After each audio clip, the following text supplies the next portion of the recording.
Hello everyone, it's really good to see you again, this time with a brief introduction to my belief-importance theory, also known as Belimp theory, which is the portmanteau for belief importance. I'm Constantine Petrides, Director of the London Psychometric Laboratory and Professor of Psychology and Psychometrics at UCL. So this is a theory that I've been working on for a long time, actually, and there's a number of publications on this theory, but it's not as popular or well established as it were as trait emotional intelligence, for which is what I'm currently known. But it is a very interesting theory, and I never left it. I keep developing it, and along with the assessments, the measures that are required in order to operationalize it, bring it to life. And hence, I would like to say a few things about it now, particularly as I'm close to finalizing the Belimp assessment, which provides access to this theory. I'm finished with the statistics and the scoring algorithms, and 95% there with the reports as well. So this is going to be coming out, and I think a lot of people will find it very interesting and insightful. Belief importance theory is also a part of my overarching system of psychobionomy, just as trait emotional intelligence is, even though today I will not be discussing these links between belief importance theory and exactly how it fits within the psychobionomic framework. I will just provide a fairly straightforward introduction to the theory itself, with emphasis on applications. So what is belief importance theory? The Belimp theory describes a mechanism for linking personality traits to affect, which is emotion, to motivation, and to action. We know that personality traits have a very big impact on our behavior and our actions in our everyday life. But we don't know much about the specific mechanisms through which this impact unfolds. So we know that your personality affects your behavior on all sorts of different fronts. So talking health, relationships, job. Personality is very important, has a big influence on all these areas. But we don't know the specific mechanisms through which this impact unfolds. So understanding these mechanisms is quite important, because then it allows us to learn to manage the consequences of our personality. So if I find out what my personality is like, then the next question will be very often, how do I change it? How do I amend it? How do I make it more adaptive or healthy from my perspective? Or what can I do with it, given that this is my personality? I mean, is there anything that I can do in order to mitigate any negative consequences, in order to optimize it, maximize any potentials, any advantages that my current personality gives me? So understanding the mechanisms through which personality affects behavior in all different domains allows us to manage the consequences of that personality. So that's why it's important to understand what these mechanisms are. What are the processes? What are the mechanisms through which personality affects actual behavior? So yes, if we learn to manage the consequences of our personality, we increase the chances of achieving what we want, whether externally in the outer world or internally in the inner world. We start managing the consequences of personality. We don't just allow the personality to unfold and have its impact on our life haphazardly, without any kind of direction. There are a number of scientific publications on Belimp theory. I've got the main ones on the screen here. And there are publications like, for example, the one New Ideas in Psychology, where the whole theory is presented, and several other where the theory is discussed and tested, and at the same time in the same paper. So there are a number of papers that can be consulted. But I would like to give you the gist, as well as some additional information in this presentation. So what is belief importance theory? A very basic tenet of the theory, a very basic premise of the theory is that personality traits confer a propensity, a tendency on us to perceive convergences or divergences between our belief that we can attain certain goals in life and the importance that we place on these goals. Hence, belief importance or Belimp theory. So either our beliefs and the importance that we place on those beliefs converge, or they diverge. So for example, I will give you a practical example to give a little bit of context here and make this a little more concrete. Do you believe that you can be financially independent? And is this an important goal for you in your life? So we can either have a convergence or a divergence between our belief, our confidence that we can achieve financial independence, and whether we believe this goal, this aim, is important. I might, for example, say, yes, I'm very confident that I can be financially independent in my life, but this is not an important goal. All right? Or conversely, and perhaps more frequently, I might say, yes, it is very important for me to be financially independent. However, I don't think I can actually manage it. Right? So it's important for me, but I can't. So then we have a divergence. Or we can have an example of convergence, which means, yes, it is very important, and yes, I believe I can do it. Or, I don't think it's important, and I don't believe I can do it. This is another example of convergence. So these beliefs and the values, the importance that we place on the goals that these beliefs concern, can either converge or they can diverge. And whether they converge or diverge is a function primarily of our personality traits. This is one of the main mechanisms through which personality traits influence behavior, affect behavior.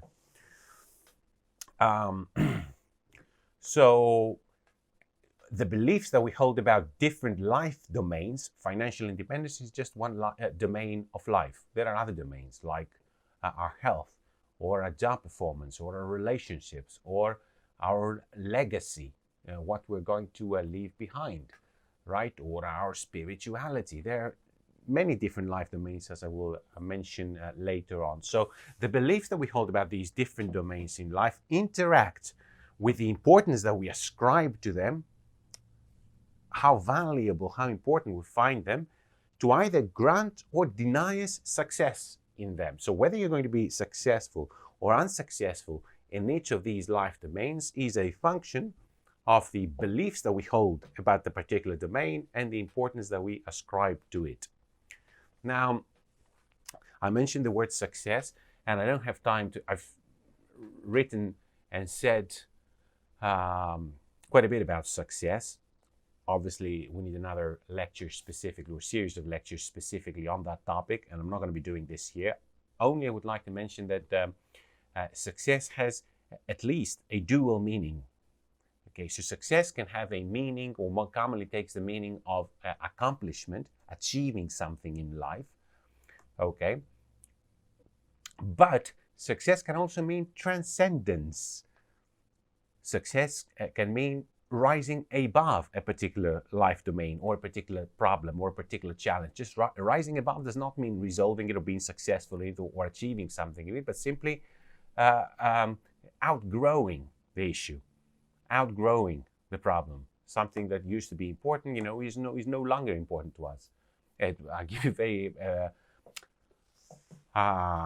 easy, straightforward example is, if you see some of the younger children or the teenagers now, they're all playing all these video games. They get very caught up into them, very interested in them, and they get very angry if they don't do well, or they get very happy if they do well.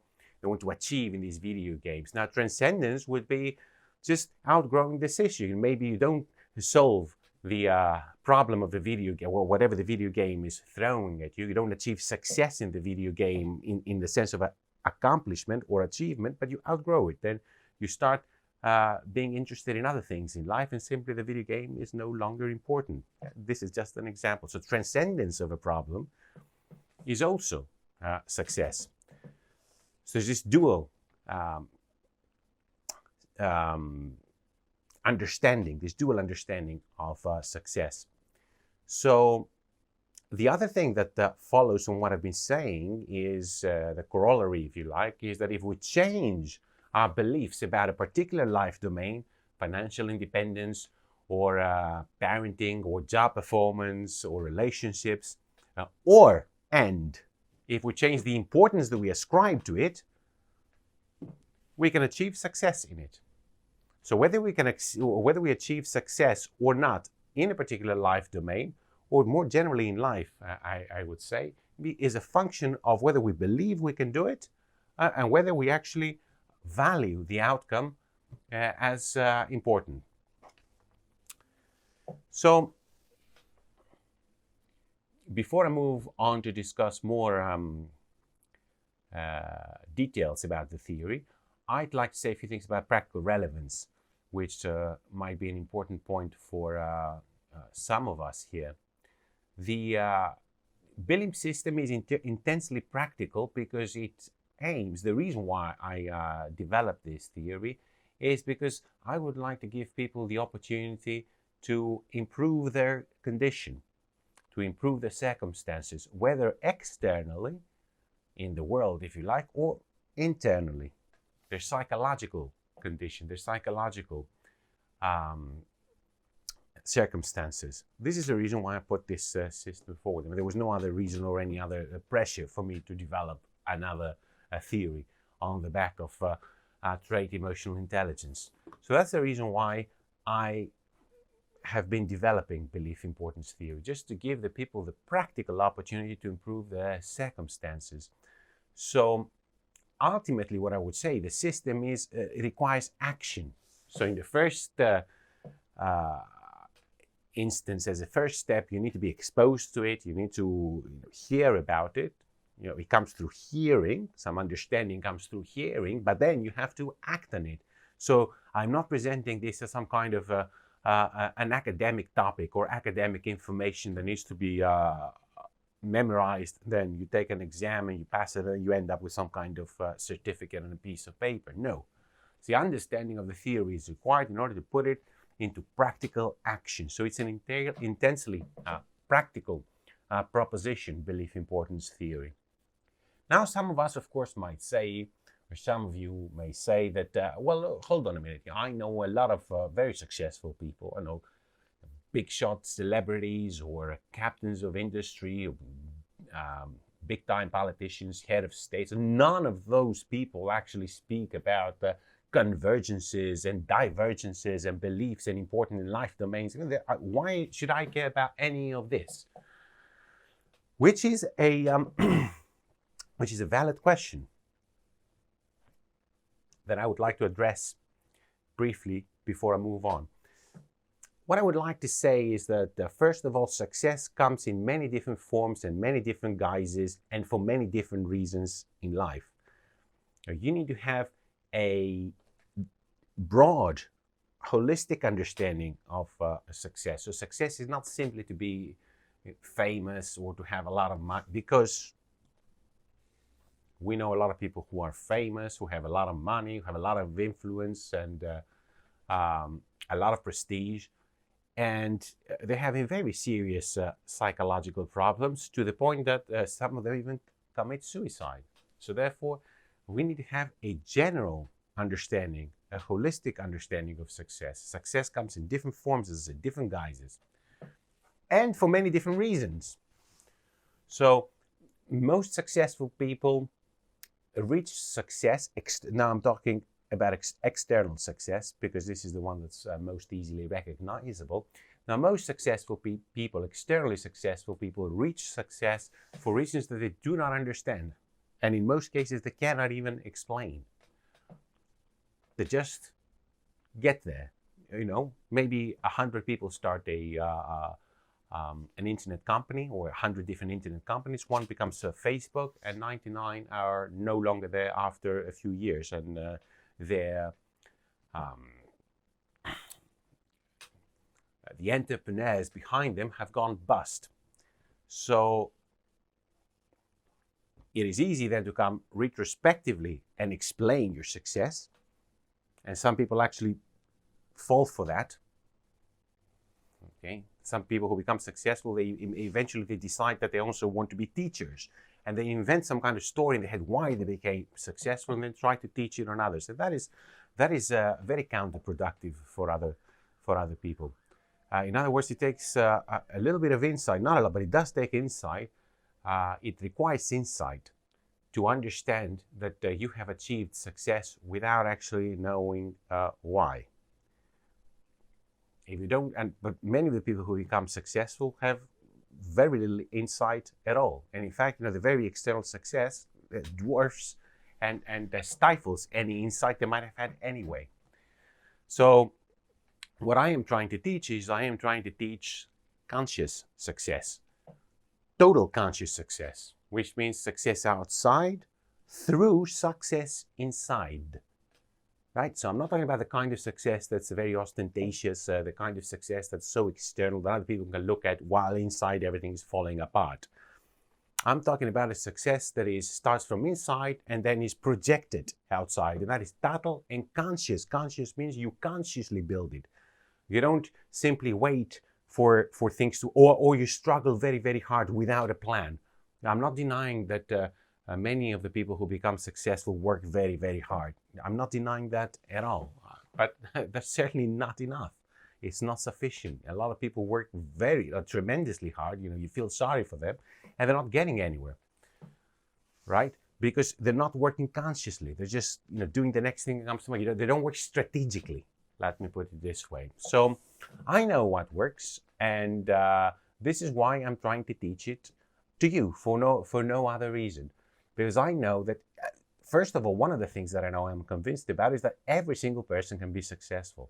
There's all of us. It's not a win-lose game like many people think.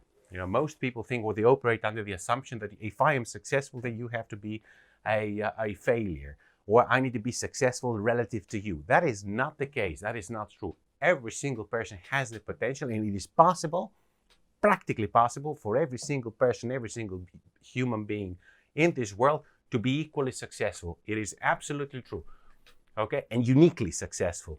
This is absolutely true. This is absolutely the case. But there are certain principles that need to be followed, certain requirements, certain laws that need to be understood. So unless these principles, unless these conditions are met, either consciously or unconsciously, I'm going to say a couple of things about that too, then external success can only ever be achieved or arrived at unethically or by luck. And internal success, inner success, will be elusive. It's not possible to have inner success without understanding by luck or unconsciously. That's simply not possible. It is possible to have external success unconsciously by following certain principles without consciously knowing. That is possible, but you can't have internal success. So you want to have total conscious success, you need to consciously follow certain principles, meet certain requirements, fulfill certain conditions, starting from inside your inner world, your mind, and then that is going to be projected outside in the so-called objective real world. Every single achievement that human beings have made over the ages has started in the mind.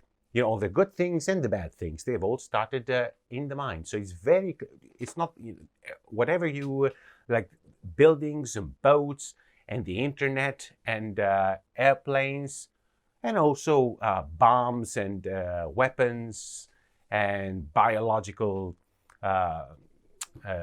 agents and all these things. You know, they have proven very costly to humanity. All these things have started inside the human mind. So it's very important to clean up the mind before you start to create things, before you start to project things outside. So you need to have this inner success, inner balance first, and then from that go out into the world. Now, I said that it's possible to actually achieve external success through unconscious application of success principles. That is true. You know, there's some people can actually do it very, very naturally. I mean, they're natural psychology. The best psychologists, in my experience, tend to be people who are intuitive. You know, they're intuitive psychologists. They're not people who are have studied a degree of psychology and then same thing with life success. There are people who can actually follow principles, meet requirements effortlessly, unconsciously. It's like a second nature of a natural intuition and proclivity for success. But these people are a very, very small number. Okay, certainly they are much rarer in the general population than the numbers of people who are pursuing success out there completely blindly. So this is another reason why, or another gap that I'm trying to address and close through my work more generally, but through belief importance theory more specifically. So having given you this introduction, I hopefully convinced you that the practical relevance of belief importance theory is very high and it requires action. Having hopefully convinced you about that, then now I'm going to discuss the rationale, the theory behind it, try to explain it to you, because it's necessary to understand the theory in order to be able to put it into practice. So I'm starting with this core concept of the Belimp plane. The Belimp plane is a plane that is defined, you see this two-dimensional space here, which is defined by a belief dimension, a belief coordinate on what's known as the y-axis, and an importance coordinate on the x-axis, right? So we are plotting importance in relation to belief. That gives rise to a two-dimensional space, which is called the Belimp plane. Okay, so belief and importance conceptualized as two coordinates.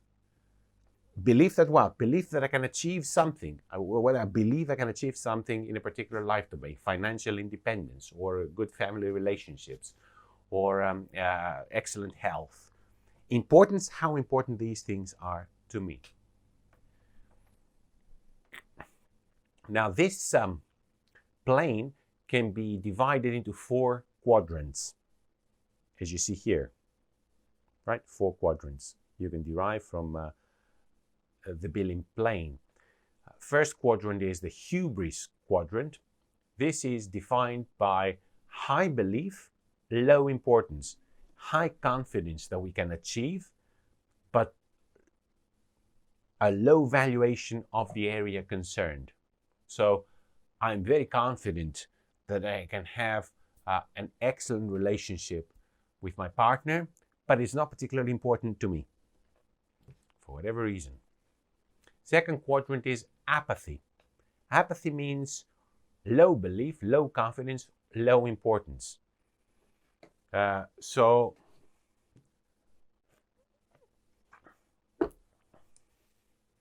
I might say, I don't think I'll be particularly good at these modern video games, okay? But it's also not important to me at all. So that can be taken as an apathetic attitude towards modern video games or towards leisure more generally, okay? So I'm not very good at being leisurely, spending my time doing nothing in particular, okay? But it's also not important to me. Then we have the quadrant of motivation. Oh, sorry, we're going to depression now. Okay, depression is low belief, high importance. So something is important to me, but I don't think I can achieve in it. So financial independence. Yes, it's very important to be financially independent, but for some reason I don't think I can actually do it, or at least right now. And the final quadrant is a quadrant of motivation, which is a high belief, high importance quadrant. It's very important for me to be successful on my job, and I'm very confident, I have high belief that I can achieve this success. And that's the motivation quadrant. This axis of symmetry is this diagonal line is where belief ratings and importance ratings meet. Okay, so when you look at this space here, for example, right here, belief is greater than importance.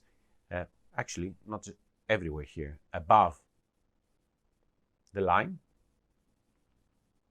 all above the axis of symmetry, belief is greater than importance. And below the axis of symmetry, in this triangle here, importance is greater than belief. On the axis of symmetry, the ratings of belief and importance converge. And they can converge on the low end of the axis of symmetry, in the middle of the axis of symmetry, or on the high end.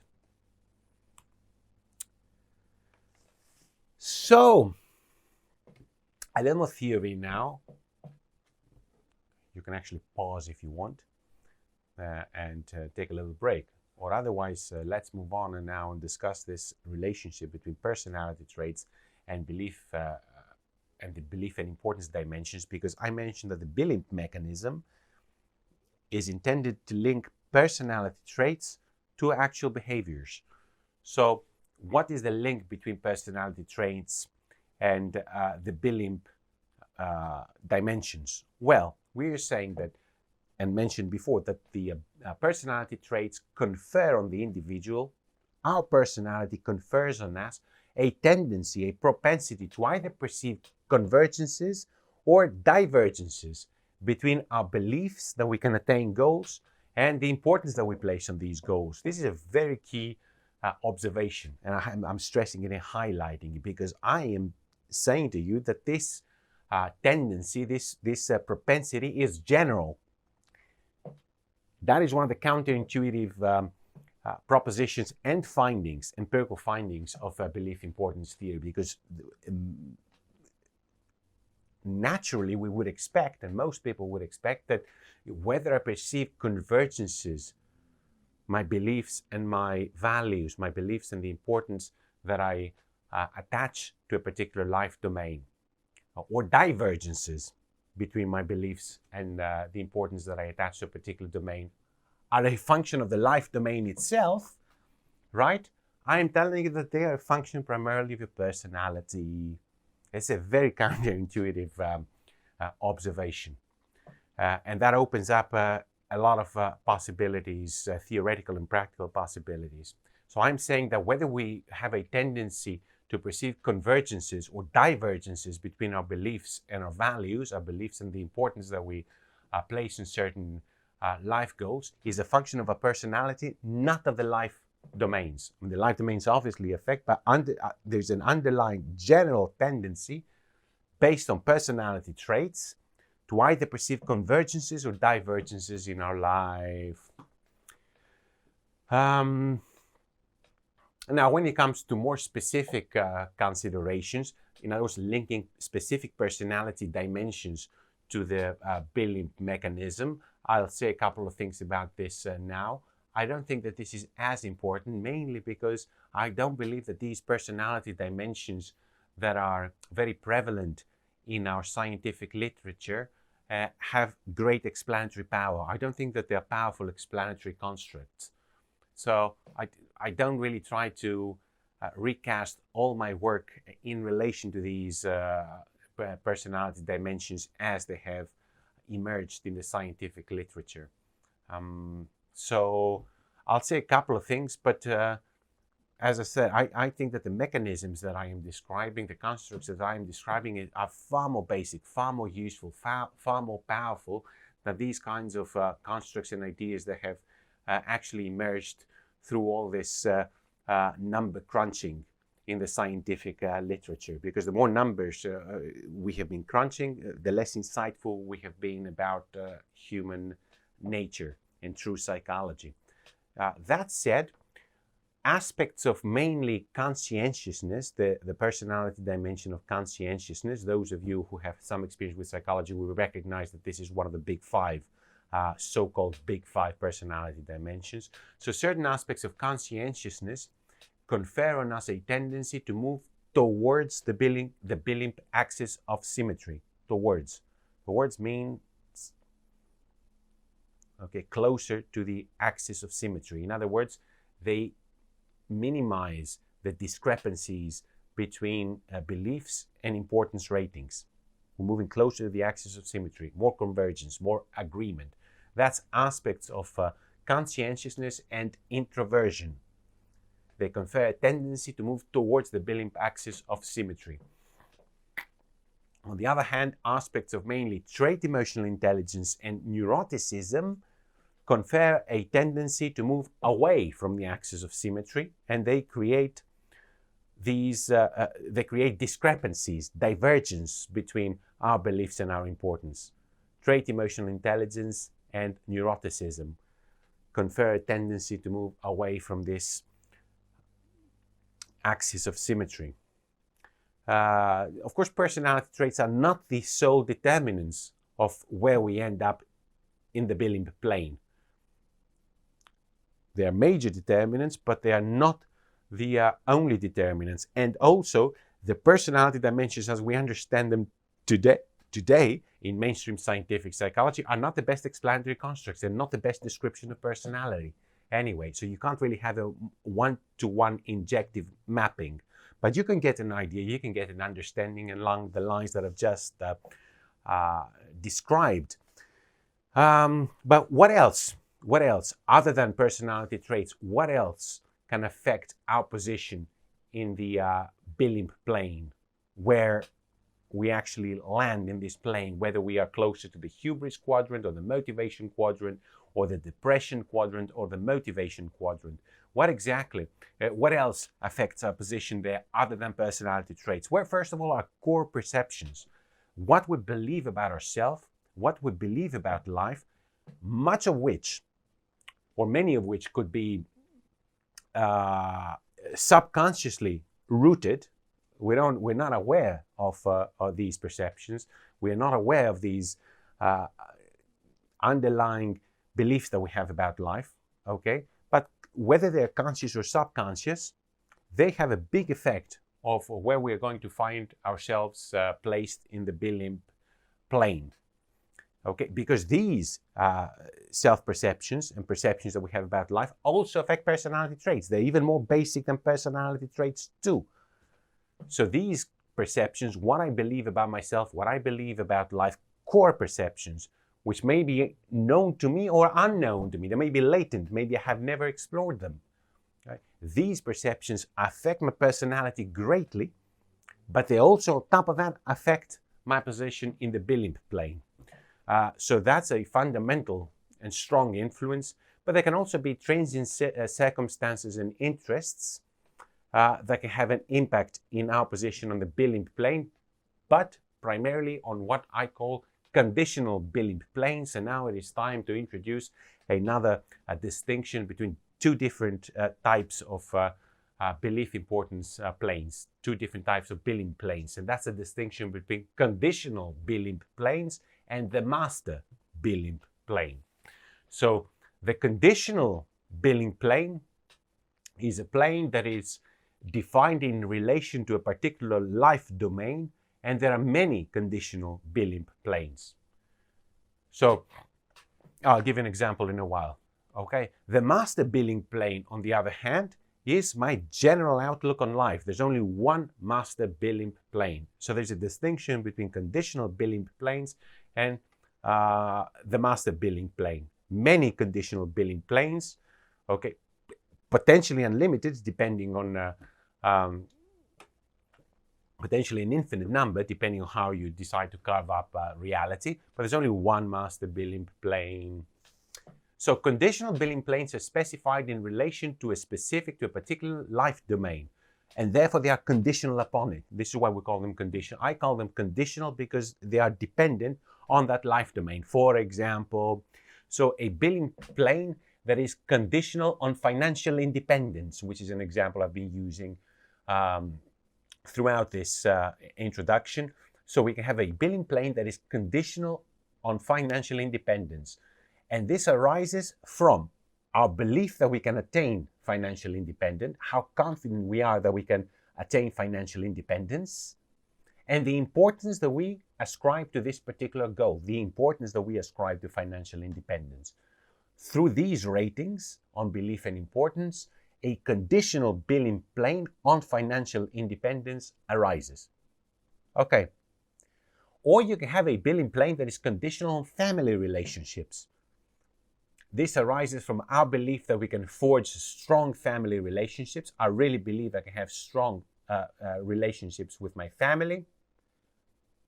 It is important to me to have strong relationships with my family. Okay, so from these two ratings of belief and importance regarding family relationships, a conditional Belimp plane on family relationships arises. So the master Belimp plane, on the other hand, of which there's only one, arises, it comes into psychological existence. Okay, it's a hypothetical plane that arises from averaging conditional planes over multiple life domains. If I take your Belimp position on the conditional plane of family relationships, and your Belimp position on the conditional plane of financial independence, and your Belimp plane that is conditional on personal relationships, and the Belimp plane that is conditional on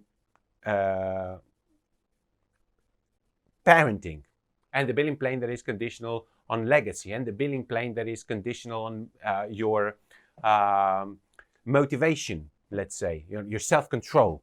If I take all these, your position on all these different Belimp planes, and I take the average of these positions, that gives me your typical position on the master Belimp plane, your general outlook on life from the perspective of Belimp theory.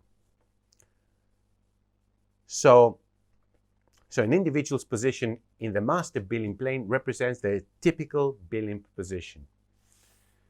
So, as I previously mentioned, there are as many conditional Belimp planes as there are life domains. Every life domain can have its own Belimp plane.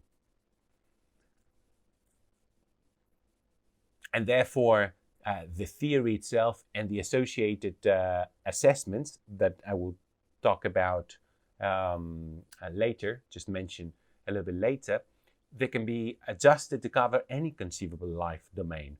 But practically speaking, because when you run an assessment like this, you can't have an unlimited number of life domains. The standardized assessment that I've been developing covers 17 major life domains that are most central to life. I've done a lot of research to try and pin those down because I wanted to find a combination of life domains that is obviously amenable to some kind of testing, some kind of operationalization, but nevertheless covers the entire or samples from the entire universe of possibilities. So I had to identify the 17 most central domains to life, and that's what the Belimp assessment actually covers. So if you take, through the Belimp assessment, you will have 17 life domains. Therefore, you are going to have positions on 17 conditional Belimp planes. And if you take the average of these standings, the average of these 17 conditional Belimp planes, that will give us an individual's typical position on the master Belimp plane. Now, furthermore, I'm presenting a lot of information in one lecture, but as I said, you can check it out in your own time, and also with reference and in consultation with the very detailed information that we have in the scientific publications. And I'm saying this because I need to introduce this distinction between concordant and discordant conditional planes. Okay, so Belimp planes can be conditional versus the master Belimp plane, but conditional Belimp planes can be further subdivided into concordant and discordant conditional Belimp planes. Now, concordant Belimp planes are planes that are in agreement with, they are harmonious relative to the master Belimp plane. And discordant conditional Belimp planes are conditional Belimp planes that disagree. They are in disagreement. They are inharmonious with relative to the master Belimp plane. So, say, for example, somebody's typical position on the master Belimp plane, the general outlook on life may fall inside the motivation quadrant. I tend to find things as important, see goals as important. I tend to rate goals in life and objectives in life as important, and I tend to think that I can actually achieve those goals, achieve these objectives. That might be my general outlook on life. However, when it comes, let's say, to appearance-related goals, to the Belimp plane conditional on appearance, how good I look, okay, attractiveness, I may fall inside the apathy quadrant there. I say, well, I don't look very good, and I'm not really interested in this. This is not the case with me, obviously, but say, I'm just giving you an example. So this is an example of a discordant conditional Belimp plane. So in that particular example, the conditional Belimp plane of attractiveness, appearance-related conditional Belimp plane, is discordant, does not agree with the individual's position on the master Belimp plane. Okay, so you can actually make your own example with a concordant conditional Belimp plane. Conditional Belimp planes can also be concordant or discordant in relation to criteria and behavior. So you can have concordance or discordance in relation to the master Belimp plane, but also in relation to criteria that you're trying to predict. Because one of the, not the major, but one of the important minor applications of Belimp theory is in the field and in the area of prediction, when you're trying to predict behavior. So if I'm trying to predict, let's say, job performance, many companies, many organizations, they want to predict who is going to be good on the job. So suppose that I'm trying to predict that. That is my criterion. How good somebody is going to be on the job performance. Now, a Belimp plane that focuses on this conditional on work related goals, I really believe it is important for me to achieve at work. Okay? Sorry, I really believe I can achieve at work.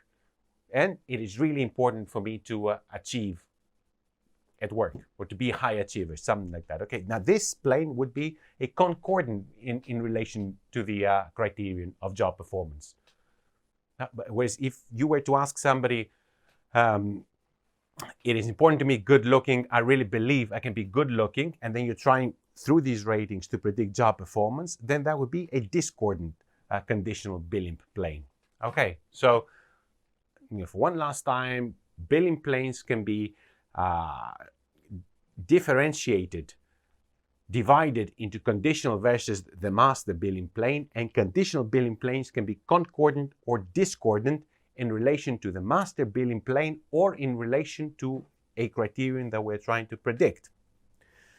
So prediction is quite important in psychology and in the world more generally, because this is one of the ways in which we can manifest, in which we can, let's redo that. Can we do this slide? God.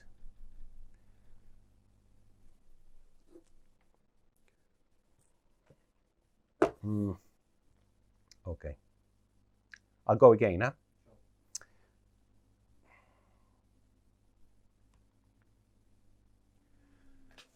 So prediction is quite important in psychology, particularly applications of psychology, because it is one of the ways in which we can demonstrate the relevance of our theories, right? Otherwise, there's no point, you see, right? There's just millions of theories. I pay particular attention to the importance of theoretically driven life, not just theoretically driven psychology, but theoretically driven life. If you're living your life without any kind of strategy, without any kind of theory, just simply living your life as it comes to you, haphazardly, doing the best thing that appears to be good at a particular point in time, then you're going to run into trouble, and it's with mathematical certainty. So I'm a great believer in theories, and I know most people they always say, well, you know, people are not interested in theories, people are not interested in concepts, people are not interested in this, people are not interested. I understand this, because also, you know, we say people, I'm also people, I'm also an individual. You know, I don't like to be given huge introductions and huge, unless if they work. Right. So unless if they work. So I am sitting here, I'm presenting something to you that I know works, and with a track record of theories and materials that actually work in the real life. When I have a track record, I'm telling you, this thing works. So it's worth your time understanding these things. I'm not just presenting these things because I like constructs or I like theoretical thinking. Theoretical thinking is important so that you can be exposed to the ideas and actually practice them and get the results. So prediction is very important in psychology. We have something that doesn't have any relevance in the real world, like a lot of those psychological theories and many other theories, not just from psychology, don't have. They're just confined entirely into the pages of scientific journal publications. I'm talking about things that can actually be practiced and will work for you. So Belimp theory, I expect the Belimp dimensions, and have demonstrated scientifically and certainly in the real world as well, that they have strong predictive power. They can predict behavior, they can predict action better than other alternatives. They're at least more efficient, but in fact, in certain cases, we have found them to be more accurate as well. So this is a diagram that interlinks personality, life domains, the belief-important dimensions, and behavior. And of course, we know that personality predicts behavior. And we know that the life domain, the particular context in which beliefs and importance work inside, or they interact with, that also predicts behavior. But then these Belimp dimensions have a direct effect and strong effect on behavior over and above the effect of life domain and personality. Okay, so they have a direct impact that is over and above the impact of personality and life domain on behavior and action. And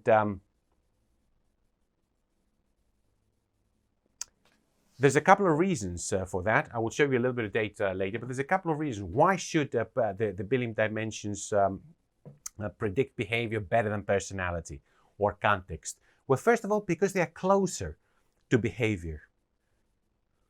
So both personality and a context, a vague context, they're distal. They're further removed from actual behavior than the Belimp dimensions are. Your beliefs about a particular objective and the importance that you place on this objective, how valuable you find it, is much closer to your behavior than vague personality dimensions or vague contexts. Okay, I'm not saying that these are not important. Yes, they will affect behavior. There's no question about that. There's big literature on these and big applications as well. But the Belimp dimensions, specific beliefs couched within specific life domains, I expect them to have a very strong impact on behavior because they're much closer situated, located to it. So, the reason why I expect the Belimp theory to lead to at least significant efficiencies, but also improvements in our precision and in the accuracy of our prediction is because the Belimp mechanism is more proximal. Okay, it's closer to our actual behavior in everyday life. And the second reason, of course, is that if you don't have the luxury of personality data, if you don't have this luxury, you're just trying to predict from the Belimp dimensions, this will lead to important efficiencies because the Belimp dimensions reflect personality and they reflect life context as well. Right, so they reflect both personality traits as well as the attitudes that we have towards the context. They're already reflected in the Belimp mechanism, already reflected. The effects of personality traits and life. And on top of that, you get extra, as I will show you in the next slide. So for these two reasons, at minimum, I would expect efficiencies. In other words, being able to predict with less information, which is something that I'm particularly interested in more generally.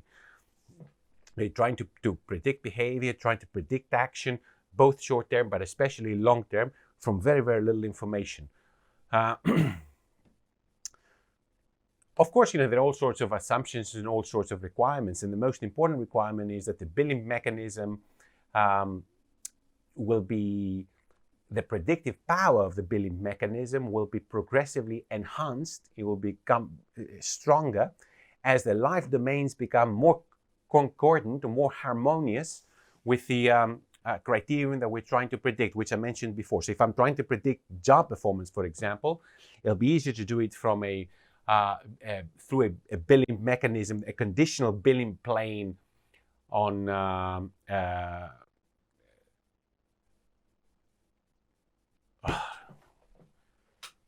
right. What? So I need to go back. What was I saying? Work. That's what I wanted to say. Okay. All right. I'll redo this slide.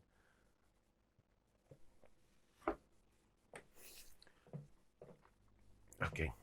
So just 1 second. Okay. Give me a thumbs up when you're ready. So the reason why I'm expecting Belimp theory to yield significant efficiencies and also likely improvements in precision in our ability to predict behavior over existing personality inventories are two. There are at least two reasons. One is because the Belimp mechanism is more proximal, is closer to our actual behavior than personality, as you will see here. So when you're using a personality to predict behavior, the personality is distal to behavior, is further away from behavior than the Belimp dimensions. The Belimp dimensions are closer to behavior than personality, so I would expect it to be, I would expect these dimensions or the Belimp mechanism to be a stronger predictor. A stronger meaning more efficient and likely also more precise, more accurate. The second reason is, of course, that the Belimp mechanism, the Belimp dimensions, reflect both one's personality as well as the context. Okay, so if we're using a concordant conditional Belimp plane, concordant in relation to a criterion, this Belimp plane will reflect both one's personality traits as well as the attitudes towards the context simultaneously. So this carries much more information than either personality or context alone. So these are the two reasons, or two of the main reasons why I would expect the Belimp mechanism to give us more precise predictions than personality alone. Of course, there are various requirements and various assumptions that we make. I'm trying to be pretty clear about this. So, for example, the predictive power of the Belimp mechanism in relation to a particular criterion becomes stronger, more enhanced when the life domain, when the life domain is more concordant, more harmonious with the criterion. So I gave before the example of job performance as a criterion. If I'm trying to predict job performance, a conditional Belimp plane that is concordant with job performance, like for example, conditional on work-related goals, will provide much better prediction than a Belimp plane that is discordant. So say, for example, a conditional Belimp plane on family. This is one of the studies that presents data that support this hypothesis. Here, what we're trying to do, this is a study with Nora Fredericks in 2010 in a special issue of the British Journal of Educational Psychology. And what we're trying to predict here was educational performance here, academic performance at 11 years of age, I think this is, and then later on at A level. So we're trying to predict educational performance, academic attainment in national tests of English, math, science, and general A levels. So I think the ages are around 11 years of age for this and around 16 for this, if I'm not mistaken. So we're trying to predict this academic performance based on a long personality question. It's a personality question of about 60 items, 60 questions. This is Hans Eysenck's Giant 3 EPN questionnaire, measuring psychoticism, extroversion, and neuroticism. It's about 60 questions. And then we also have a short Belimp assessment there, which is conditional on school-related. So it's a conditional Belimp, a Belimp plane conditional on school goals. You know, how important it is for the pupil to do well at school, and how confident they are that they can do well at school. 5 questions each, so just 10 short questions. And you can see here how much stronger. So in this second step of the hierarchical regressions, if you are a psychologist or statistician, we'll see how much stronger, how much more accurate these 10 questions, Belimp questions are in relation to the 60 questions of the personality instrument. Okay, so you can see here just those 10 short questions on the 2 Belimp dimensions conditional on schoolwork, we get about 10% of the explain about 10% of the variance, and maybe a little bit above. Whereas the 60 persons on personality, together, measuring those 3 major personality dimensions, psychoticism, extroversion, and neuroticism, they never exceed 2%. So you can see here, this is just an application. You can get the details from that particular paper that shows the possibility for efficiencies and predictive accuracy of the Belimp dimensions. So how do we go? I mentioned this a little bit before. How do we go from conditional to Belimp planes to the typical Belimp position? You will remember, hopefully, that the conditional Belimp planes concern specific life domains. So it can be conditional on work-related goals or school-related goals or parenting, legacy, finance, family. Whereas the master Belimp plane, okay, is about your general outlook on life. So a person's position in a conditional Belimp plane will be a function of the personality, the life domain under consideration, and various other factors that we can't always determine, that will have probably a more minor influence. Now, the fact that both personality and life domains affect positions in conditional Belimp planes means that Belimp theory is able to allow for simultaneous consideration of both personality traits and contexts, which is very, very rare in the field of personality. In the field of personality, either people are focusing on personality traits, something that's located inside the individual, or situations, something that is outside. It's very difficult to see combinations of two, certainly in the same assessment that we have here, like we have here with Belimp theory. So the Belimp theory and the Belimp assessment allows for simultaneous consideration of both personality traits and contexts, and this is one of the reasons I mentioned before why it is such a strong predictor of behavior. Now, if we average over multiple conditional planes, this will cause all effects to cancel out except the effects of the dominant personality traits. Okay, so an individual's typical position in the master Belimp plane, his or her typical outlook on life, can only be determined after repeated measurements. Okay, with that repeated measurements over many different life domains, and these repeated measurements allow for cancelling out all non-systematic influences. Influences from life domains, influences from random events, influences from measurement errors. These all cancel out, and we are left with mainly the effects of personality traits on the two Belimp dimensions of belief and importance. So what we do in order to, methodologically, what we do in order to obtain somebody's position on a master Belimp plane is to simply average over multiple life domain, conditional life domains. Now,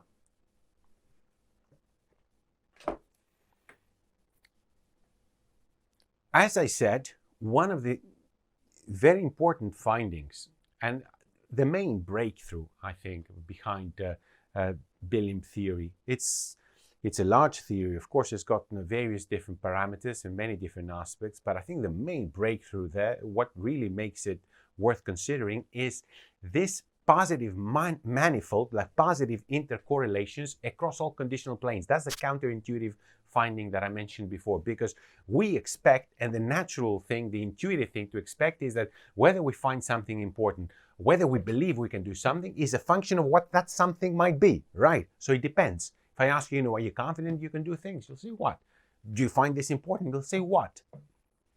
So the main counterintuitive, really important finding of Belimp theory is that there is a general tendency for belief and a general tendency for importance that are severed independent of the life domain, of the nature of the life domain. So what this means is, and this is something that we have also found experimentally, right? So if you look at the papers, you will see there the evidence that shows how there's overlap between the classifications between the conditional Belimp planes, which means that if someone has been classified into the Hubris Quadrant in the conditional plane of appearance, for example, means I really believe I can be good looking, but it is not important to me, okay? Then they are statistically more likely to be classified in the Hubris Quadrant in other conditional planes too. In fact, in all other conditional planes too. So that is a very counterintuitive finding. And it presents us with a tremendous range of possibilities, both psychometrically, for example, achieving substantial efficiencies in measurement that I mentioned before. You can get the same precision of prediction through 10 short questions as you would get from a 60-item personality questionnaire. That's a major efficiency right there. But it also provides us with opportunities for non-transparent psychological assessment that is not transparent, right? Cannot be faked, cannot be dissimulated. It gives a lot of opportunities. I'm not discussing here, of course, but in our applications, we are using and will be using and are already using some of these possibilities. So what are the, going specifically into the Belimp assessment, I am presenting here again all the theory, the rationale behind it, experimental data, like I have been doing with trait emotional intelligence. And I am doing this simply because I am sharing knowledge with you. I'm not doing it for any other person, for any other reason. I am keeping a very small amount of information, as it were, proprietary for our commercial applications. Yeah, I mean, I have certain things, I cannot divulge, as it were, but I am giving you here again the entire theory, the thinking behind everything you need in order to apply it to your own life. I mean, you're not psychometricians, we're not competing with each other, right? So I'm very happy to give you this information and put it to good use in your own life. So some of the psychometric details, some of the commercial details, which is what I do to earn my living, as I said. Well, I'm not discussing here, but you wouldn't be interested anyway, unless you want to go into psychometrics. So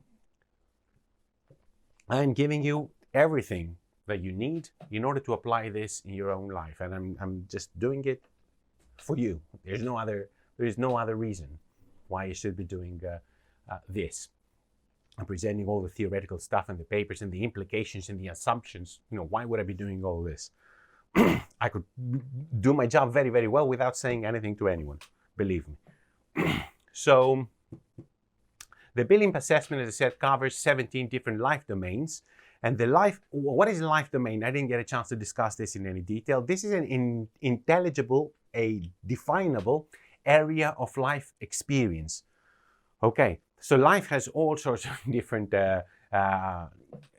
areas, all sorts of different domains. I have chosen these 17 different life domains in order to sample, to draw from the totality of life experience. I wanted the totality of life experience to be represented in these 17 different life domains, which are the life domains of finance, family, health, leisure, appearance, friends, work, parenting, aging, spirituality, personal relationships, legacy, what I'm going to leave behind. What I'm going to leave behind. Someone might say, well, I'm really, it's a really important consideration for me, okay? High importance rating, but I don't think I will have much to leave behind, okay? Low belief. Or some people say, I'm not at all interested, but if I wanted, I could. Okay, so that's low importance, high belief. Motivation, habits. Motivation here is / self-control, right? Habits, social relationships, and success. It is important to me. It is important to me to be successful in life. I really believe I can be successful in life, however you define success. Even though I said a few things about it before. So these 17 domains have been specifically selected in order to satisfy certain theoretical psychometric requirements, one of which, as I said, is to sample from the totality of life experience. Of course, you can have an infinite number of life domains, depending also how specific you want to be. Okay, so you can make this far more specific than they are right now. So when you say, have a good relationship with my family, you can break this down. You can say, family meaning my parents and my siblings, or family meaning my own family, or my father just, or my mother. You can actually go into great detail if you want that. So that would increase exponentially the number of life domains. But we are trying to balance this, end up with something that's meaningful and comprehensive at the same time.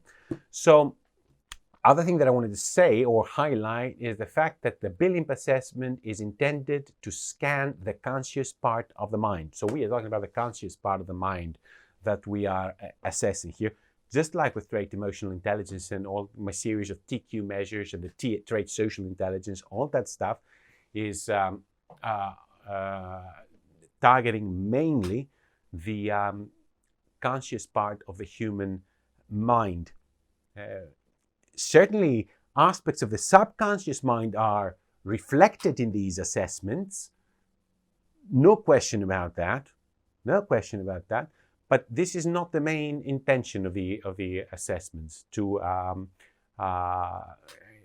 assess or tap into the subconscious mind. I am preparing something else for that. I've been preparing for a very long time. It's not a straightforward proposition. But hopefully in the years to come, we'll have something that can actually be used practically. Because I could give you very big, I'm going to veer off a little bit here. I'm going to give you a very big introduction to the subconscious mind, the contents of the subconscious mind, possibilities for assessing the subconscious mind, which is really, really rich, tremendously rich with tremendous consequences. I could give you all the theory and all the strategies, but I haven't actually finished all this work. I want to be able to finish and just wrap it up and just present you with a final. I know something that definitely works. Right now, it's still under research, all this work. But obviously, I'm acknowledging here that the Belimp assessment is not really, it reflects some subconscious tendencies, but it is not an assessment of the subconscious mind, which really does need to be addressed, does need to be assessed if you want a truly holistic and comprehensive coverage or assessment of somebody's personality. But when it comes to the conscious mind, the Belimp assessment is comprehensive at that level. I mean, I don't know of any other assessment out there that covers more life domains than Belimp. If you do, you can let me know. So, how do the algorithms work? I don't tell you how the algorithms work, in case you are interested. I really don't mind. I mean, I like to give knowledge and information out. As I said, I keep a significant amount of key information proprietary, because otherwise this wouldn't be possible. We wouldn't be able to have the finances for me to communicate with you. But nevertheless, I'm giving the vast majority, even stuff that is probably not going to be very important to you, because all you're interested in is, most of you anyways, take the assessment and get the results. Why do I need to know? But I'm going to give you, or just in case you are a budding psychometrician. So for each life domain, what we do, for each life domain of the 17 life domains is, of course, associated, linked with a conditional Belimp plane. Okay, leads to the conditional Belimp plane. And then averaging over these 17 Belimp planes, we end up with somebody's position in the master Belimp plane. So what do the algorithms calculate for each individual? Well, first they will calculate any discrepancy between the belief and importance dimensions. Is there a discrepancy? Do you believe that you are that you can achieve something, that you can have something, you can meet a goal, realize a goal, more than this goal is important to you? Or is the goal more important than you believe you can achieve, right? So is belief greater than importance, or importance greater than belief in each of these 17 life domains? Like, for example, I mentioned legacy before, what you leave behind. Then, so this is the direction of any discrepancy. Is belief greater than importance, or importance greater than belief? Second, the size of any discrepancy between the belief and the importance dimensions. If there is a discrepancy, the only possibility of no discrepancy is if somebody has actually landed or scored on the axis of symmetry. Remember that line in the diagonal line that I mentioned before. If you don't, you can go back and check out the slide. So the only possibility that there's no discrepancy is if somebody has landed on the axis of symmetry. Otherwise, there will be a discrepancy, and we need to establish its direction, belief greater than importance, or importance greater than belief. Its size, is it a large discrepancy? It is a moderate discrepancy? Is it a small discrepancy? And the location of the discrepancy, all right? Which part of the Belimp plane does the discrepancy occur in? So having established those algorithms, I had to work on these algorithms for quite a long time, let me put it this way, to make sure that they produce reliable and meaningful results. Having done that, then I started working on the interpretation. What's the psychological interpretation, and trying to put it into some kind of language and text that is going to be automated. The basic aid to interpretation. And I can tell you that the report, which is not ready yet, I mean, I've got about 95% of it ready at my end, but it needs to go for design and layouts and all these things. I'm going to be surprised if it's going to be less than 20 pages long. So it's going to be very, very thorough report here. If you're using Belimp theory and the Belimp assessment for psychological or personal development purposes, if you're using for pure prediction, then there's no report involved. You just get the outputs, you put the outputs. I don't know if I'm going to say a few things about this in the slides that are coming up. I can't remember, but now is a good opportunity to say that if you're just using for prediction, then there's no report involved. You just give the Belimp assessment, you get the scores, and then you feed those into your AI software, whatever it is that you're using, your predictive analytics, and then you get the predictions through, so you don't really need to have any interpretation. But if you have an interpretation because you're using for personal development, for self-development, for clinical counseling purposes, all these possible coaching, then you are going to have this aid, this interpretive report, which I'm going to be surprised if it comes at less than 20 pages. Because that's how rich it is, and how much ground, because, the ground that we're trying to cover is tremendous. 17 different life domains, a comprehensive slice of life domains. It's like a CT scan. How you have a CT scan for your body, right? This is a scan for your mind, which is why I was going to call this at some point. I thought I wanted to call it like in-scan or inner scan or scanning or something like that. And then I said, okay, for reasons that I'm not going to explain now, I stuck with the label Belimp. This has significance as well, but I can't discuss right now. We are running out of time. So, oh no, here it is. So in applications other than pure prediction, so if I'm just interested in forecasting something, forecasting if somebody's going to pay back their loan, or whether somebody is going to stay in a relationship, or whether somebody's going to make a good partner, or whether somebody's going to be promoted on a large scale, for whatever reason, on a large scale, and I'm only interested in forecasting. I'm not interested in the individual, but simply on the whole process, right? Suppose I am a bank, for example, I'm giving out loans, and how many people are going to pay me back? So if I'm just using for these purposes, then all you need, which is pure prediction, then all you need are the numbers. You don't need any interpretation. You plug them in, and then you get your predictions. But in all other cases, there will be need for additional interpretation by experts. In other words, what I'm saying to you here is that this 20-page report, or however long it is not going to be enough, right? Because I've been doing really my best with it, but it's not possible. You know, it was difficult to do with a TEIQue, with trait emotional intelligence. Here it's simply not possible. You know, you cannot have canned text, however evolved the algorithms are, however clever the scoring is and efficient. You cannot have text that can cover all possible combinations. And I'll give you an example now. So it will require somebody who has expertise, who has experience, who has insight, not specifically into Belimp theory, but into life more generally, and certainly the domain of life in which they work. Okay, so it will require experience, it will require expertise. You can't just take any old person and ask them to interpret the Belimp results, even if they have done an accreditation. It will require insight, it does require expertise, simply because the number of possibilities is absolutely tremendous, of the combinations and permutations. And let me give you an example. Suppose that you have a severe divergence in just one of the 17 life domains. Okay, so let me see what the example is here. Right, so in 16 of the 17 life domains, somebody might have like small discrepancies between belief and importance, might be on the axis of symmetry, might be mainly in the motivation quadrant. Everything might be, you know, like hanky-dory for 16 out of 17. But just one, for just one life domain, just one conditional Belimp plane, that person might have a severe divergence between importance and belief. And that one life domain might be extremely important for that person. Why? Because maybe it is primed very frequently. Let me give you an example that you will hopefully connect to fairly easily. Now, you know, maybe my entire life is hanky-dory, and I just have one serious discrepancy in the field of, in the life domain of financial independence. Okay, like financial independence, I'm saying, it's very important to me to be financially independent.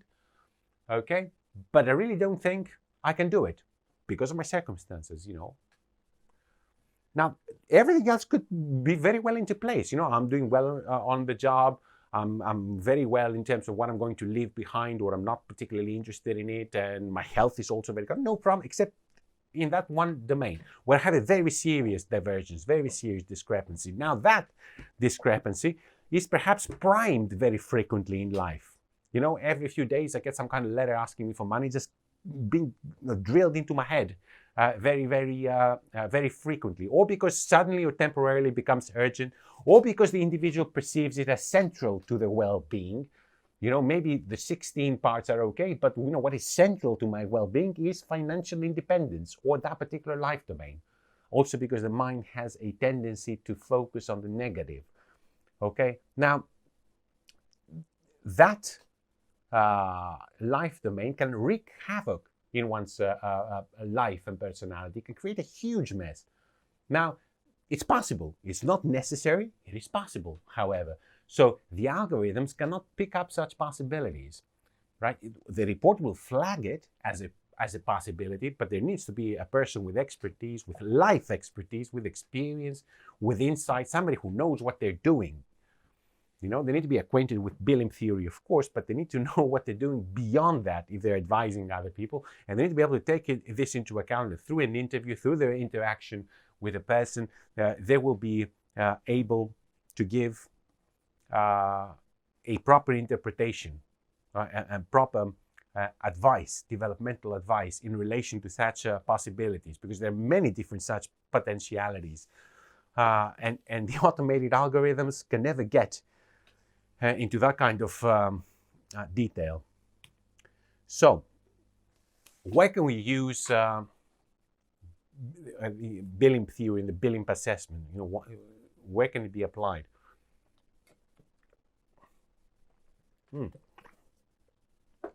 I'll give you some what I believe are the main possibilities here. Obviously, I've already mentioned prediction, okay, forecasting. So that's one possibility. We're just trying to predict things over large samples of people. Obviously, the numbers there and without interpretation. But when it comes to psychological applications, the possibilities are the following. So I don't consider this pure prediction, like predictive analytics or predictive psychometrics, as really purely as psychological propositions. This is just like pure prediction, and we're not interested in these applications. We're not really interested in understanding the mechanisms or in explaining any relationships. We just put in the numbers and we are interested in whether they predict or not. Why they predict is a different story. But when it comes to psychological applications, the Belimp assessment can be used for personality analysis. Okay, so we're trying to answer the question, does the person have an identifiable general personality tendency? You know, what is my outlook on life? Am I being driven by an apathetic tendency or a hubristic tendency or a depressive tendency or a motivational tendency? Now, I will say later on, of course, that the labels are just purely descriptive here, okay? So each of these quadrants has advantages and disadvantages. So you can't just look at, if you look at the apathy quadrant, for example, and you say, well, apathy, I wouldn't want to be in there, but it has an advantage that can be quite important, which is detachment. And that might be very important for somebody's life at a particular point. So it's not just, it's not like the good quadrants and the bad quadrants, even though there is a general preference, I would say, towards the motivation quadrant for understandable reasons. But even that has its own limitations and difficulties, as I will say later on before. So when we use the Belimp assessment for purposes of personality analysis, we want to find out, does a person have an identifiable general personality tendency? Tends to be apathetic or hubristic or motivated or depressed. We can use it for prevention and regulation. Is the Belimp profile favorable or unfavorable to the individual's objectives? So I have certain objectives in life. I want to do certain things. Is my profile favorable or unfavorable to these objectives in life? Are there any early indications of psychological disorder at present? So we're using it for possible prevention, for possible regulation of the individual's tendencies and personality. Then we can move on and use for diagnosis. So in other words, I know that there's something not quite right with somebody, but is it possible for me to identify the areas or the processes that any treatment should target specifically? Okay, so I know something is not right with some individual. Where do I focus my attention? Are there any particular areas? Are there any particular processes that are out of kilter that I need to address? I can use Belimp for these purposes. Is there any evidence of adaptive change after intervention? So I'm testing maybe some kind of intervention that I've developed or somebody else has developed. I'm testing its efficacy, and I can have before and after Belimp scores and see what are the effects of this intervention. So I am diagnosing thing. I can use it for diagnostic purposes. I can use it for monitoring purposes. Now, is the personality currently characterized by stability or change? So I'm monitoring an individual And I want to see, okay, how these mechanisms, are they balanced, or do they seem to be in turmoil? Does something seem to be shifting under the facade, either clearly, or the possibility of some change? Is the personality undergoing a period of stability or a period of change? Or maybe change is coming up, or maybe change is being resisted. So I can use for monitoring purposes.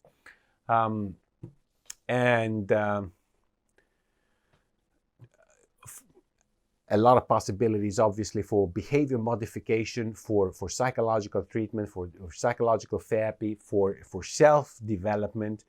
Okay, this is not necessarily clear clinical implications, but it can also be developmental, for personal development. So one of the advantages of Belimp theory is that it has the ability to identify tangible life domains as opposed to elusive psychological qualities. Those of you who might have undergone or who are interested in psychological treatments, you will have likely felt that many times there's all this psychobabble, so many concepts, so many like psychological qualities that can be elusive, and treatment designs, and this and that and the other, cognitive behavioral therapy, and this, that doesn't really seem very practical. With Belimp theory, you can actually identify tangible life domains. Say, let's work on your life domain of family. Let's work on your life domain of relationships. Let's work on your life domain of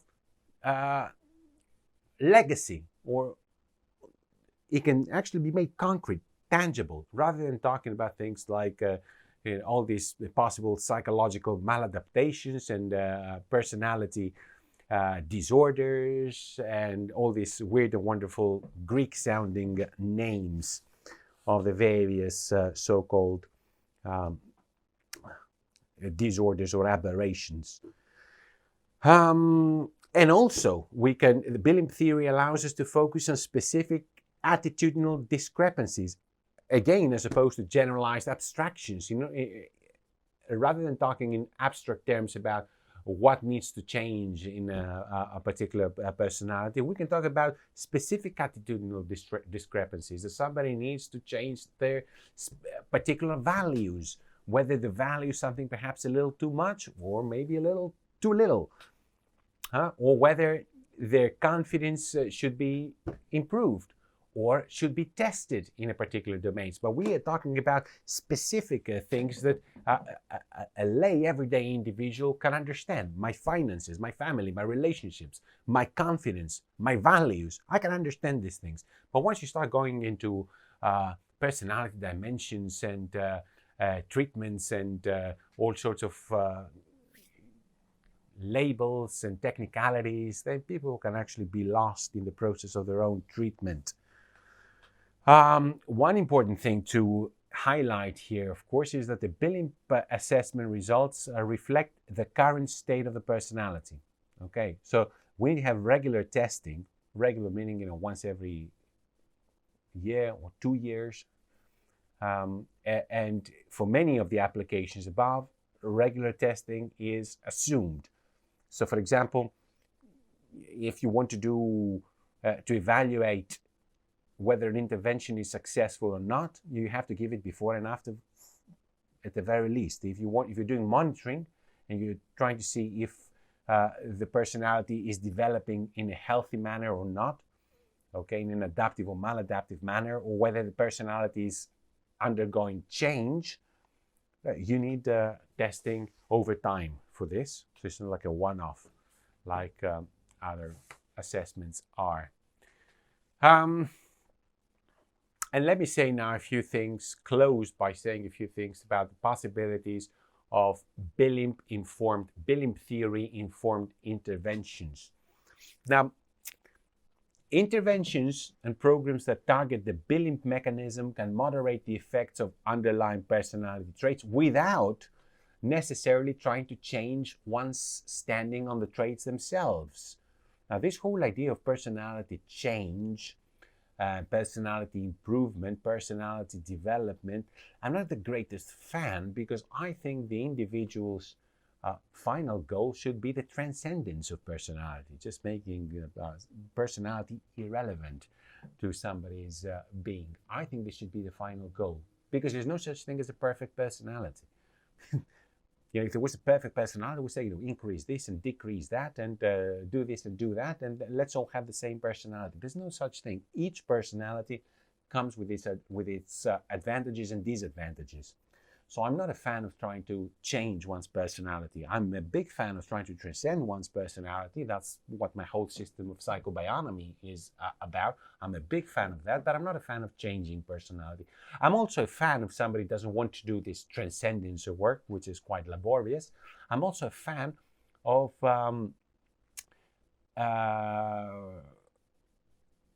understanding personality and trying to moderate its manifestations. If I know that I have certain tendencies, if I have a strong tendency for assertiveness, for example, I'm over-assertive and that veers into the dictatorial sometimes, then maybe I can do something in order to live with this, not eliminate it, not become a dove, try and change my personality, but bearing in mind that I have this tendency, what can I do to moderate its effects in my everyday life, because maybe it's creating too much hassle at home.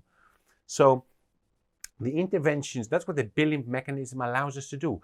We don't necessarily need to change our underlying personality. We're just trying to moderate its effect, keep the effects in mind and try to moderate them and use them in order to optimize our adaptability to our surroundings, to our environment. So there exists a lot of information, a lot of interventions that can help change value systems and attitudes, which is what the Belimp theory seeks to do, right?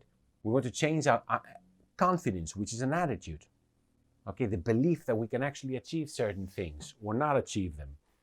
Or value systems, what we find as important, not important. There are a lot of interventions that target or can be adjusted in order to target value systems and attitudes. And these interventions can help us shift our position in conditional Belimp planes and eventually even in the master plane itself. Because if you change your position in a number of different conditional Belimp planes, you can actually effect change in your typical position on the master Belimp plane. And if that change in position in the master Belimp plane is lasting, is sustained, this can lead to changes in the underlying personality traits. Because while traits are they are prior to the Belimp mechanism, they are locked in a feedback loop with it. In other words, personality traits affect the Belimp mechanism, but the Belimp mechanism also affects personality traits over time. So for example, if I am a neurotic person, okay, if I have high neuroticism, means I will have a tendency, according to Belimp theory, I will have a tendency to experience divergences between what I believe I can achieve and what I value as important. Okay, I'll be looking at my life, I'll say, well, this is important to me, but I don't think, and based on prior experience, I don't think I can actually achieve it. Okay, that is the dimension of neuroticism predisposes towards such divergences, which have also shown experimentally. So it's not a hypothesis. If you check some of the papers that I mentioned, you'll see there how very clear evidence that neuroticism is linked to a consistent experiencing of divergencing across almost all different life domains. That is the insight. Again, I'm giving you the key to all this. That is the key to all this. If you want to develop your own applications or well, that is the key to all this, to realize that these personality traits, which are themselves based on self-perceptions, they predispose towards convergences and divergences across the board. So I was giving this example that high neuroticism predisposes towards experiencing divergences. Okay, and these divergences then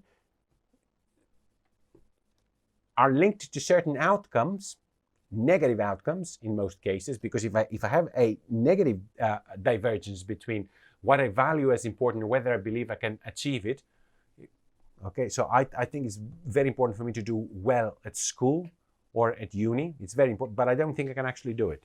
That's a negative divergence there. Now that negative divergence is likely to lead to underachievement at school, and then that underachievement is the proof, okay, further validates and entrenches the underlying neuroticism. So it's a feedback loop. If you cut that feedback loop, then that can have an impact on the underlying personality traits in time.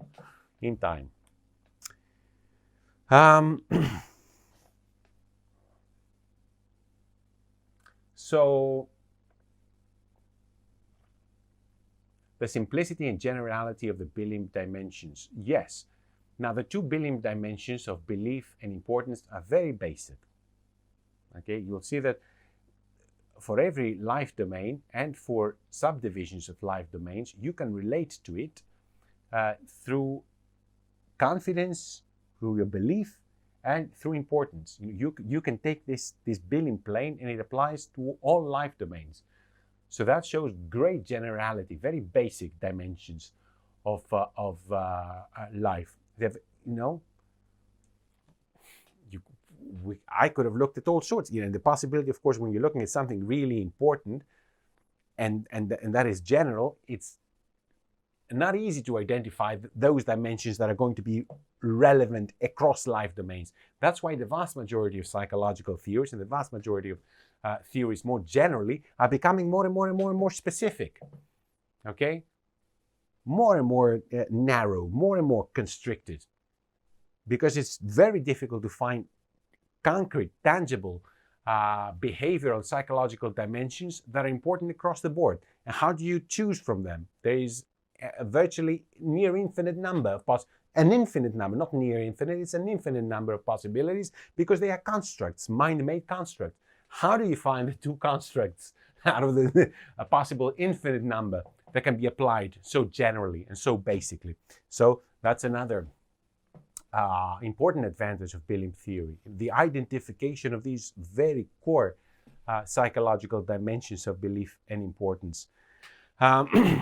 And being able to create a mechanism that links to behavior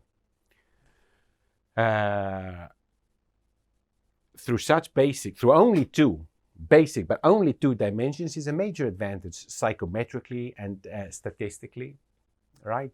Because otherwise it would be very awkward, very difficult to evaluate or to incorporate into predictive algorithms or psychological interventions a near infinite number of psychological dimensions. What do you put in? If you want to, you can put the big 5 personality dimensions. Okay, immediately from 2, you go to 5. But the big 5 have, each one has 6 different or more subdomains. So you can easily end up with 30, 50, 100 different personalities, just for personality, that is. And then you have to put intelligence. It's just completely unwieldy. How are you even going to collect data on all this stuff? Who has the time to fill out, hundreds and hundreds of items? So to be able to boil it down to just 2 dimensions is a very significant advantage, practically in applied settings, also statistically, psychometrically, and also in terms of predictive analytics, predictive psychometrics, and such applications. Now, these dimensions, it is useful to realize these ratings of belief and these ratings on importance are pregnant with meaning. Now, they incorporate there a series of other judgments that we don't have time to collect data on. So, for example, these ratings on the belief dimension, whether I believe I can achieve something or not, I believe I can achieve financial independence, contain our perceptions of our typical versus our ideal sense of self. If you go into psychology, you're going to find an innumerable number of divisions, subdivisions, perspectives. So there's this perspective that we have our typical sense of self versus the ideal sense of self, who we are and who we would like to be, ideally. Now, these ratings on the belief dimension of the Belimp of the Belimp mechanism combine this typical sense of self and the ideal sense of self, as well as other people's perceptions of us. All these things are factored inside our mind and actually expressed in one rating on the belief dimension of the Belimp mechanism. Okay, similarly, the ratings on the importance dimension of the Belimp mechanism, they can reflect inputs on a combination of sources, including our own typical values, our ideal values, values that society or significant others have instilled in us. All these things are reflected. So these two dimensions of the Belimp mechanism are pregnant with meaning. All in all, the easiness and straightforwardness of collecting ratings on the two Belimp dimensions belie the richness of the resultant data. These data, because it's fairly easy and straightforward to collect these ratings, and that is another one of the big advantages and breakthroughs of the theory. It's easy to collect data on these two dimensions, but they're extremely rich. These two dimensions, as I said, are pregnant with meaning. Very rich data you end up with. So I would like to say a few things about the possibility of Belimp-driven interventions in relation to behavior modification. The Belimp theory can provide a theoretical basis or an organizing framework for many different types of behavior modification strategies and for psychotherapeutic interventions, coaching, personal development. So it can provide the theoretical basis or an organizing framework for all such general behavior and psychological modification interventions. So for example, we can engage in what I call quadrant migration, help individuals to migrate quadrants in the Belimp plane by influencing their standing on either one of the two Belimp dimensions or simultaneously on both coordinates, both belief and importance. We're trying to change their standing on these coordinates in order to help them shift quadrants, because this can be an objective of the underlying intervention, whether it is a clinical therapy, or whether it is life coaching or personal development. Technically speaking, this business of quadrant migration, it translates to positive residual maximization. In other words, maximizing the difference between belief and importance if we want to enhance relaxation, if we want to enhance well-being. Okay, so we're trying to increase the residuals between belief and importance. And we're trying to get individuals to land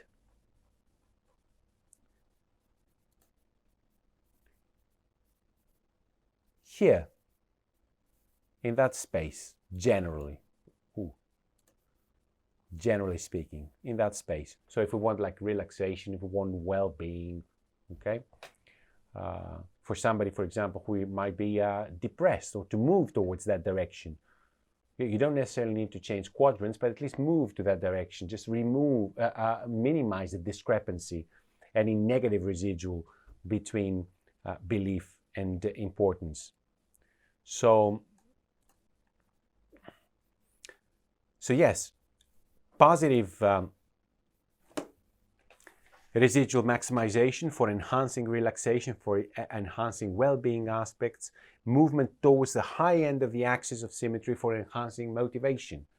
So we want to change the standing on either belief or importance, or both, in order to push them towards the high end of the axis of symmetry if we want to increase motivation in a particular individual. Or negative residual maximization, which can increase humility, which can help with movement towards the low end of the axis of symmetry if we want to increase detachment. I mentioned before, and now we'll go in a little more detail, but when it comes to quadrant migration, we note that while the motivation quadrant is generally seen as the most adaptive, the most desirable, right? So something is really important to me, and I really believe I can get it, and I'm very motivated, very driven to do so. That's what creates motivation, really. So it's an explanation of what motivates people. We are motivated to do our best in order to reach some significant award, something that we value, and when we have a possibility of reaching it as well. These are the conditions for maximum motivation, for maximum drive. Chasing chasing something that is important, which we believe we can actually achieve. Okay, not pipe dreams. So these two, the convergence between belief and importance near the high end of the axis of symmetry is what increases, boosts motivation and drive. But being inside that, within that quadrant of motivation carries its own difficulties and challenges and perils, like, for example, strong attachments. You know, people become very, very attached to the objects of their desire and chase. So that can be a problem. That can lead to a lot of dysfunction eventually. High expectations, potential for burnout. You cannot be in the motivation quadrant for all 17 life domains all of the time, obviously.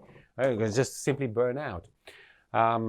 So the business of quadrant migration in Belimp theory does not mean that we want everybody to end up in the motivation quadrant all of the time.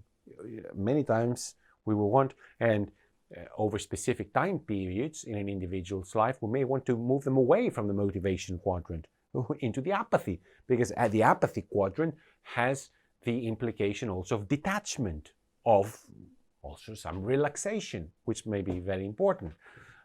So there are circumstances where movement away from the motivation quadrant of either a conditional or even the master Belimp plane. So here we might be talking about a specific life domain or about somebody's outlook on life more generally.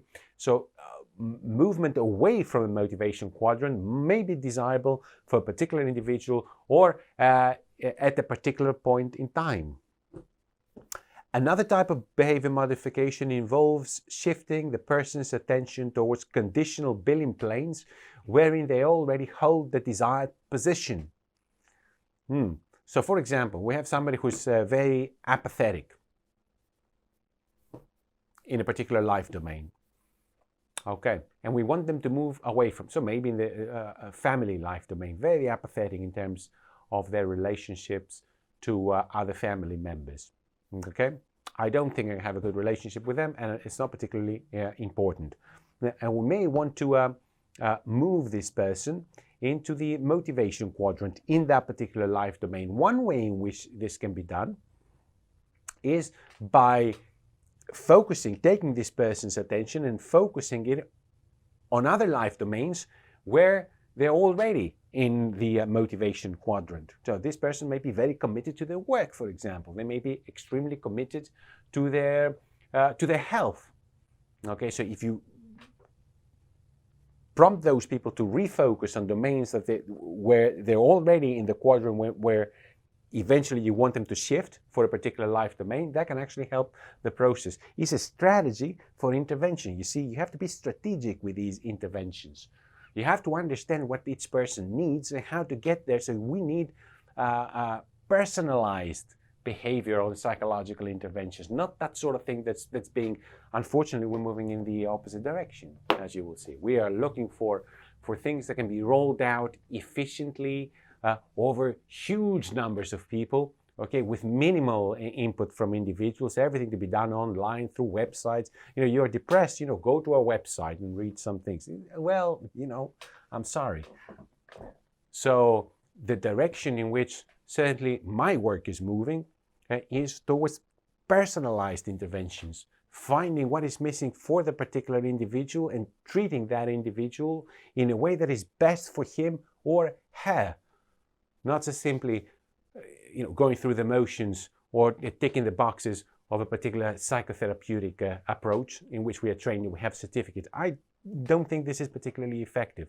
I'm not knocking it, but I'm moving in the opposite direction where we're actually working for personalized interventions, personalized programs, personalized diagnosis. A sample size of 1. Informed, of course, by large sample scientific research. I'm not knocking that either. I mean, I've done it all of my life so far.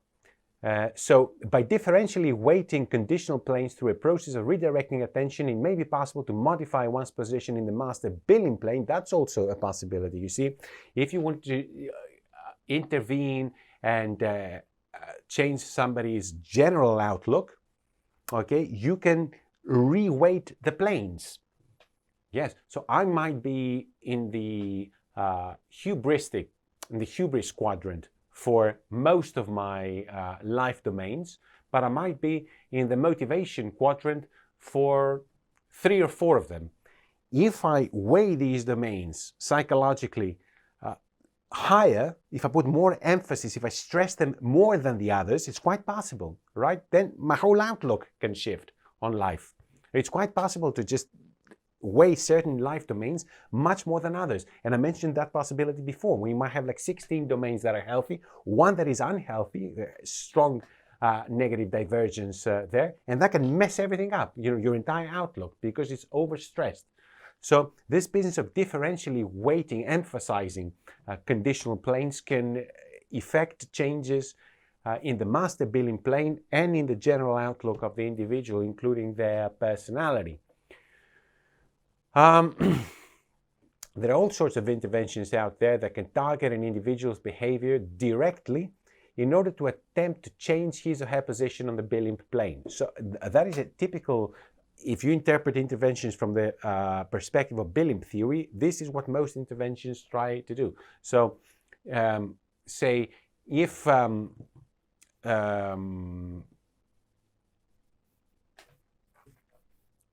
my problem is with quitting smoking, for example, or overeating, then I target the behavior per se. I don't target the psychological antecedents of the behavior. I'm just trying to cut the behavior itself, less eating or quit smoking. This is one of the most popular intervention approaches, just targeting the behavior, the outcome itself, right? As I said, less eating or quit smoking or saving money. This is targeting the behavior, not the emotional or psychological antecedents. It's one of the most popular interventions because it appears to be directly relevant each time. Why should I work on my personality if all I want to do is quit smoking? So it's one of the most popular, most easily justifiable approaches, but also it's one of the least effective because the main source of Belimp plane divergences, which, let's remember, they're just psychological divergences. It's a divergence between what we believe we can achieve and how important we find that. Okay, it's just like a psychological discrepancy there, psychological divergence, a psychological inconsistency. That's what these Belimp plane divergences are. Okay, let's not lose sight of this. Okay, now the main source of these divergences is always located in the psychological domain. It's never in the physical, it is never in the material. So if you're trying to resolve a discrepancy between belief and importance, okay, so you might say, well, it's really important for me to quit smoking, but I can't do it. Okay, well, let's resolve this. All right, I'm going to put you into some kind of program. This is going to be your diet, and take some patches, take some gum, just targeting the actual behavior. And when you quit smoking, then obviously your position on the conditional plane will have changed. But that approach is not particularly effective. Why? Because if the discrepancies are remedied through physical action, from the other end, in other words, okay, from the right end of the process, then they are prone to resurface, okay, because you haven't dealt there's something underlying this Belimp mechanism, this Belimp discrepancy, which in the first instance are the personality traits. So those personality traits are fueling this discrepancy in the Belimp plane, okay? And this discrepancy then is responsible for some behavior, smoking or overeating. If you try to change the behavior in order to change the discrepancy of the Belimp plane, it will only work for a little bit, if it does work, because the direction of causality is from the opposite direction. So these discrepancies and these behaviors that are underpinned by these discrepancies are prone to resurface. Or they're merely displaced. Okay, I quit smoking, but now I've ballooned. My weight has ballooned. Or my savings have been shot. Okay. So in the end, more effective are approaches that target the value system, the attitudes, and the perceptions, and especially the self-perceptions of individuals. These are interventions, these are programs that actually work effectively in the long term. Right. And overall, the generality, the flexibility, and the simplicity of Belimp theory render it a useful framework for the eclectic application of a range of non-pharmacological therapies and interventions. Okay, so I am definitely hoping to give possibilities and avenues and treatments, however you want to call it, strategies for overcoming life problems without any recourse to pharmacological treatments and interventions. And when I say eclectic application, I mean many of the psychological interventions and therapeutic approaches are really ideologically committed to particular psychotherapeutic associations, particular specific psychotherapeutic organizations. I only do CBT or CBT and a little bit of this. I would never do psychoanalysis. Or I only do psychoanalysis. I wouldn't really get into any of that. Or I do psychoanalysis in the Jungian tradition only. So we see this ideological commitment. Eclectic application, it moves in the opposite direction. It's an application where you try to obtain strategies, you try to obtain and combine methodologies from a diverse range of possibilities, a diverse range of therapies, of programs, of approaches, to organize them within the framework of Belimp theory, which I am delighted to recommend to you as the basis for the description, explanation, prediction, and finally control of human behavior. Thank you very much.